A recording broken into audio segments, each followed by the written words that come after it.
And ఇద్దరు కొడుకు ఉన్నారు. సో ఈ గురించి మీకు బ్రీఫ్ హ్యాడ్ చెప్పడానికి ఉంటే, ఇది ఆఫ్టర్నూన్ టైమింగ్లో 23rd రోజు అండ్ 1:30 ఇది ఈదీ బజార్ ఏరియాలో ఎస్బీఐ ఏటీఎంలో క్యాష్ డిపాజిట్ కోసం ఏటీఎం వ్యాన్ అక్కడ పోయింది. సో దాంట్లో టోటల్ 4 పర్సన్ ఉన్నారు. ఒక driver, 1 custodian, 3rd technician and 4th gunmen ఉన్నారు.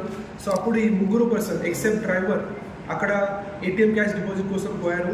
ఆ టైమింగ్లో ఇది offender who is cab driver అయిన ఈ ఆపర్చునిటీ చూసి అక్కడ నుంచి 17 lakhs అమౌంట్ థెఫ్ట్ చేయడం జరిగింది.